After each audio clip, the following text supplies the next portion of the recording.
안녕하세요. 조용한 생활 2025년 5월호를 듣고 계시는 여러분, 감사합니다.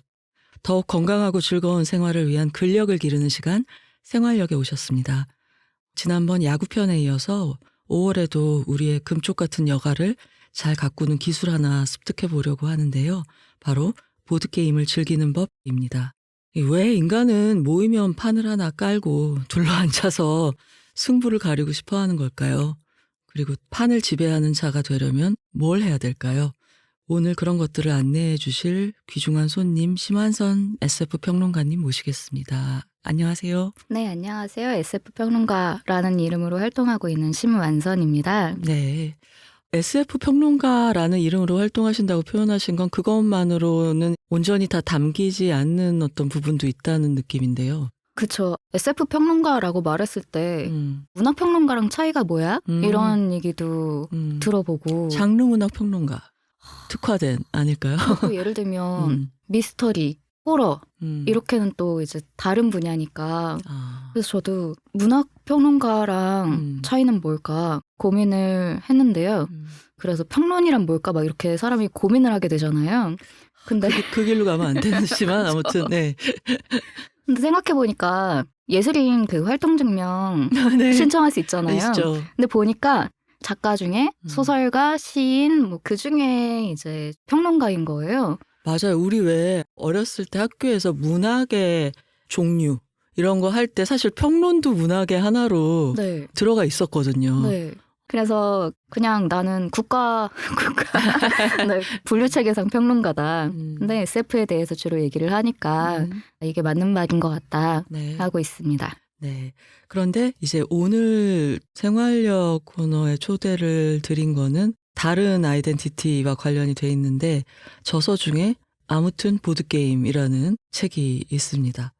해명하시죠. 어떻게 된 건가요? 아무튼 보드게임의 저자가 되신 경위. 네네. 제가 뭐 책이나 글쓰기나 이런 거에 대한 것도 좋아해서 그런 거에 대한 글을 쓰고 그랬는데 그러면 뭐 독서와 관련해서 한번 그 써보시겠냐고. 독서로 처음에는. 네. 근데 아무튼 시리즈가 약간 직업과 상관없이 내가 진짜 좋아하는 나의 어떤 영혼에 있는 무언가를 쓰는 거잖아요. 네. 근데 저는 아니다. 저의 영혼에는 보드게임이 있는 것 같아요. 이러고 각성한 거죠. 약간 내면의 힘을 깨달았다. 독서가 아니라 네. 보드게임을 더 재밌게 쓸 수 있을 것 같다. 네. 나의 영혼의 지분이 상당히 크다. 그리고 영혼을 이제 팔아서 게임을 많이 할 수 있으면 너무 좋은 것 같다. 그래서 책을 썼더니 보드게임 관련해서 연락을 주신 분들이 계시더라고요. 아, 그럴 때 너무 즐겁죠. 네. 그래서 제가 뭐 전문가라든가 딥하게 쫙 꿰고 있다든가 네. 그런 건 아닌데 책을 먼저 썼다. 그래서 이득을 보고 있는 것 같습니다. 네. 그리고 일반인들이 이해하기 좋은 언어로 풀어서 얘기를 해줄 수 있다는 점도 클 것 같아요. 그러면은 보드게임 팬의 입장도 강하게 갖고 계시겠네요. 그쵸. 근데 이게 매니아와 팬이 조금 다르지 않을까. 영화도 네. 영화 좋아해라고 하는 사람과 나 시네필이야 이런 사람과. 그쵸. 그리고 나 정도는 시네필 아니야 라고 하는 사람. 그런 것들을 봤을 때 매니아는 뭔가 혼자 파고들고 네. 레벨업을 한다? 라는 느낌이라면 팬은 레벨에 상관없이 나 이거 좋아. 너도 이거 좋아해? 약간 이런 게 있지 않나. 그리고 생각해보면 저는 뭔가 나는 여기서 뭐 최고가 되겠어라든가 막 더 수련하겠어 이런 거는 없고 그냥 즐거운 그런 분야인 것 같다. 그래서 하는 사람이 늘었으면 좋겠다. 그게 큰 차이인 것 같아요. 네. 그 뭐 마니아다 그러면은 누가 더 딥하게 아느냐 이런 걸 갖고 자기가 어디쯤에 있나 거기에 신경을, 그러니까 굉장히 자기중심적인 거지만 팬 그러면은 즐겁게 하는 것 자체가 중요하고 더 많은 사람들이 이걸 알고 재미있었으면 좋겠고 그게 더 앞서는 욕망일 경우에 팬의 입장이다라고 얘기할 수 있지 않나 싶어요. 근데 게임이라는 게 사실 인간사의 모든 걸 게임이라고도 할 수 있는데 기질적으로 좀 그런 룰이 있는 게임 전반을 어릴 적부터 좋아하는 편이셨는지 아니면은 다른 게임에 대해서는 그냥 무덤덤했는데 보드게임이 갖는 어떤 특성 때문에 이렇게 영혼의 일부를 투자하시게 됐는지. 생각해보면 어릴 때부터 좀 좋아하긴 했던 것 같아요. 트럼프 카드 갖고 놀고 카드.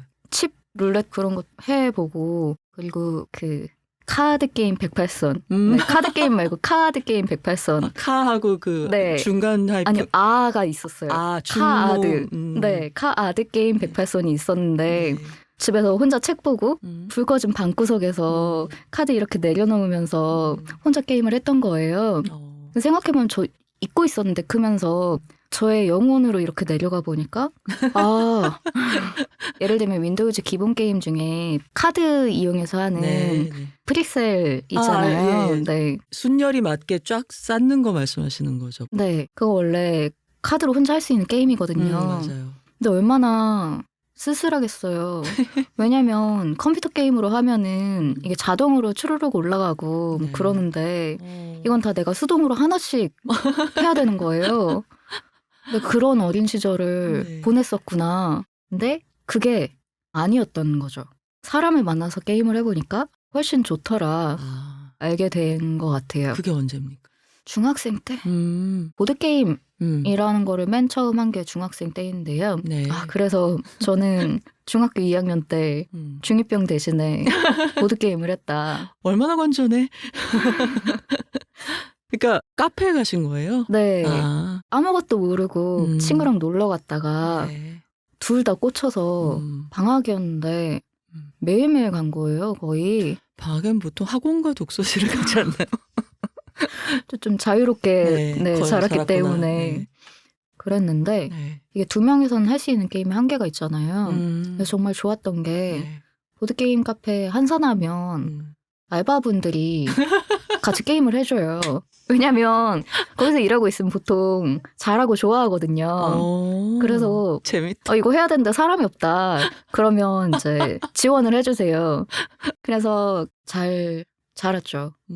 낯을 가리고보다 일단 멤버가 네. 필요하니까. 그게 정말 있는 것 같아요. 이게 사람이 좀 나뉘는 게 친구들이랑 노는 방법 중에 하나로 시간을 게임이 보내기 괜찮다. 위해서 게임을 하는 사람이 있고. 네, 그게 있고 게임을 하고 싶으니까 사람이 필요하다.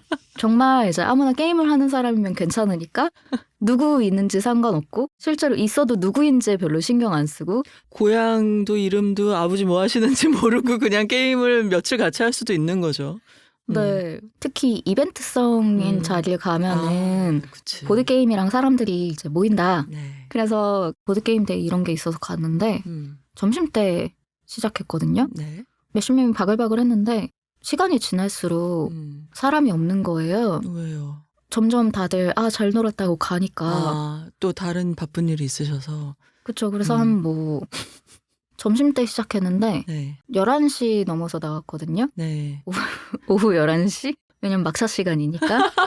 막차만 없었어도 더 하는 건데. 네. 그래서 마지막에 3명이 남아 있었는데 동지에. 그쵸. 이 사람들이 끝까지 남았다. 그치. 실력 문제가 아니라 그쵸. 끝까지 남았다는 게 중요한 거죠. 그쵸. 그러면 3명이 계속 같이 게임을 하고 있었던 건 아니더라도 같은 공간에 10시간 정도는 같이 있었던 거잖아요. 네.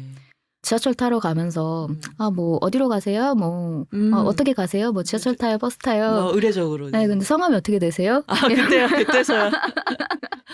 정말 아무도 신경을 안 썼던 거죠. 네. 그래서 그거랑 좀 비슷한 것 같아요. 한 5시간 반짜리 영화를 시네마테크에서 보고 중간에 사람들 나가고 이제 막차 타러 그럼 남은 한 7명 정도 관객이 나올 때 느껴지는 그 눈빛으로 오가는 동지의 그거랑 좀 비슷하지 않을까? 그렇죠. 콘서트 끝나고 집에 갈 때랑 그렇지. 네. 영화 끝나고 집에 갈 때 저 사람 영화관에 6시간 앉아 있었어. 나는 뭐 그렇다 치고 정말 막 나는 그렇다 치고는 나는 포기한 인생이고 어차피 근데 느낌 알죠. 네.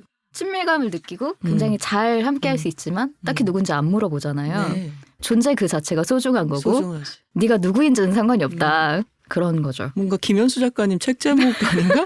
내가 누구든 얼마나 외롭든 네. 보드 게이머인 이상 괜찮다. 뭐 네. 이런 게. 그래서 사람들이 그 말을 제일 참 많이 해요. 그러니까 특히 학교를 졸업하고 점점 다들 성인으로. 바빠지고 잘 못 모이니까 네.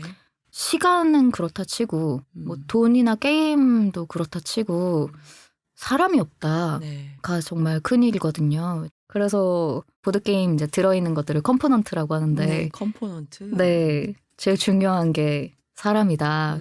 이거는 돈으로도 못 산다. 네. 그 뭐 인공지능이 들어올 그런 가능성은 없나요?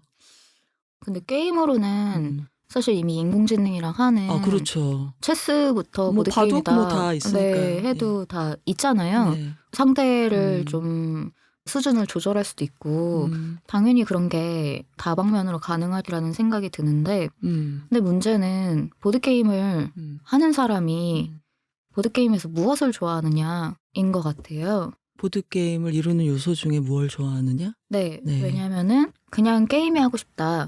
그러면은 인공지능이어도 정말 상관이 없고 그렇죠. 네, 집에 방에서 편히 하면 되죠. 그렇죠. 내가 하고 싶을 때 할 수 있고 근데 이게 손으로 만지면서 하는 물성. 네, 손맛이 있고 물성이 있고 그런 거를 특별하게 여기는 경우도 있고요. 네. 디자인이 어떻느냐도 꽤 그런데 중요하거든요. 혹하는 사람이 있죠. 예쁜 네, 거. 네. 사실 만족도가 다르긴 해요. 그리고 가격에 큰 영향을 끼치죠. 그렇습니다. 그렇습니다.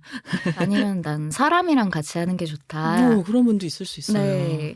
그 경우에는 대체하기가 상당히 어렵지 않을까 싶어요. 말씀 듣고 보니까 굉장히 또 소중한 인간 행위의 영역이구나 하는 깨달음이 오는데 이쯤에서 이 얘기가 적절한 것 같아요. 보드게임이란 어떻게 정의를 하는가. 뭐 보드게임 하면 대충 감은 있긴 한데 말판놀이라는 그런 명사도 있었잖아요. 예전에. 크게 보면 명절에 하는 윷놀이도 보드게임인 건데 그러니까 평평한 표면에 보드가 일단 있어야겠죠. 보드게임이다 그러면은. 보드가 없는 게임도 있어서. 그래요? 보드 없는 보드리스 보드게임이 있어요? 사실 보드게임 제일 유명한 것 중에 하나가 네. 젠가. 네. 그것도 보드게임으로 쳐요, 젠가도? 그쵸. 이렇게 사람들이 다들 보드게임을 알고 계시고 하고 계시는데 네. 내가 보드게임 하는 사람이다라는 인식이 없어서 잠재 인구가 꽤 있다고 생각하거든요. 여러분, 저한테 영업하실 기세. 여러분 의외로 네. 이미 하고 있었을 수도 있다. 남 얘기가 아니다. 네, 말씀을 드리고 싶습니다. 젠가 뭐 좋죠. 한 번쯤 다 해봤을 것 같은데. 그러면은 이제 뭐 2명 이상의 플레이어? 이게 조건이 될까요? 1인용도 많아요. 1인용 보드게임도 있어요? 네, 특히 이게 족족 기각되네? 네. 뭐 이렇게 조건을 대려 그러면? 사실 뭐 정의를 하는 게 그렇죠. 그래도 뭐 보드게임이라고 했을 때 사람들이 공유하는 상은 어느 정도 있으니까 네. 그거에 딱 들어맞는 게임도 되게 많고 젠가 같은 경우는 그 형태가 중요한 거잖아요. 네. 그래서 젠가 같은 건 보드게임 아니다 하시는 분들도 거기 논란의 지점이구나, 젠가가. 그쵸. 이게 보더라인 있어요. 케이스. SF에서는 제일 유명한 거는 아마도 스타워즈는 SF인가? 스타워즈는 그렇지. SF 아니지. 그런 거는. 스페이스 소프 오페라지. 뭐 전문가시니까 뭐 그렇지만 그거는 하드냐 아니냐지 SF는 맞아. 뭐 이런 사람도 있을 수 있고. 어렵죠. 어려워요. 네, 이론적으로도 뭐 이것저것 있고. 근데 뭐 그게 뭐 중요한다는 생각이 들죠. 얘기하다 보면. 그렇죠. 저는 좀 넓게 보는 편이거든요. 너그럽다. 왜냐하면 그래야지 나도 그러면 이걸 아는 사람, 좋아하는 사람이네? 라는 사람이 늘어난다. 보급의 진심이야. 일단 끌어들여야 된다. 네네. 그런 생각을 합니다. 혹시 뭐 멸종의 위기감을 느끼세요? 왜 이렇게 보급의 진심이세요? 그럼요. 있죠. 없어질까 봐. 피의식이 있죠. 그렇구나. 그 간절함. 네. 이건 야구 팬들은 못 느끼는 거겠네요. 부러워. 보드게임이 근데 뭐 너무 다양한 거죠. 점수로 승부를 겨루기도 하고 윷놀이처럼 목적지 골인을 먼저 하는 게 이기는 경우도 있고 아니면 적을 물리쳐라 뭐 이런 것도 있을 수 있고 그 안에서의 장르는 무궁무진한 거겠네요. 네. 규칙 같은 것도 시스템도 굉장히 다양하고. 규칙은 있어야 돼. 규칙은 조건이겠네요, 그러면. 네. 네. 무규칙은 없을 거 아니에요. 근데 문제는 규칙이 있고 목표가 있다? 이거는 게임의 기본 요소라서. 꼭 보드게임만의 그건 네. 아니다. 심지어 혼자 횡단보도에서 뭐 하얀색만 밟기 그런 걸 해도 그 규칙이 있기 때문에 놀이가 되는 거잖아요. 아, 좋은 말씀입니다. 네. 그래서 어쩌다 보니 그렇게 밟았다. 이러면은 사실 게임이나 놀이라고 여기지 않잖아요. 보통은 강박이라고. 뭐 자기가 하고 싶어서 하는 게 보통 놀이라고 하죠. 근데 그걸 막 세게 되잖아요. 학교 가는 길에 내가 그 금을 몇 번 밟았다. 근데 그 밟은 횟수가 홀수냐 짝수냐. 저 그런 걸 되게 괴로워했었어요. 초등학교 때. 그러시구나. 그런 사람들 많지 않나요? 아닌가? 저 지금 드는 생각이 네. 보통 이러면 되게 힘드셨겠다 막 이런 말이 나올 수 있잖아요. 네. 게임 잘하시겠다. 계속 저에게 집에 가는 길에 뭔가 게임을 사서 갈 것 같은 느낌인데요. 네. 그렇지만 보드라는 게 들어있다는 거는 작은 세계를 상정하는 거 아닌가요? 가상의 그렇죠. 세계 하나가 있는 거죠. 어떻게 네. 됐든 간에. 보드판 없이 카드로만 하더라도 사실 그건 가상의 보드가 있다고 그렇죠. 해야겠죠. 왜냐하면 자기 앞에 내려놓고 이런 게 있잖아요. 네. 그래서 보드판 자체의 유무보다는 보드를 상정하고 하느냐가 큰 요소인 것 같기는 해요. 아, 그렇군요. 네. 물론 그것이 뭐예요? 정의는 아니다. 아, 정의라고 정의는 하긴 아니다. 어렵다. 네. 아, 알겠습니다. 그러면은 나누는 기준도 여러 가지겠죠? 보드게임 분류할 때? 네. 그럼요. 1인용도 할 수 있고 뭐 다인용도 되는 게임도 있고 네. 2인만 할 수 있는 게임도 있고 그런 맞아요. 거죠? 네. 인원수도 사실 중요한 조건이죠. 네. 2인용 게임. 음. 그러면 3명 있으면 2인용 게임을 못 해요. 아, 그렇잖아요. 한 사람은 쉬어야 되는 거예요. 그쵸. 그러면 나 놔두고 너희끼리 해 이런 사람도 있지만 네. 그럴 순 없죠. 네. 현실적으로 제일 중요한 네. 기준은 몇 인용이냐. 해보면 사람에 맞춰서 게임을 준비하게 됩니다. 그렇죠. 네. 그리고 스타일의 차이도 분명히 있죠. 네. 뭐 흔히 말하는 뭐 게임 시스템 유형으로 하면은 뭐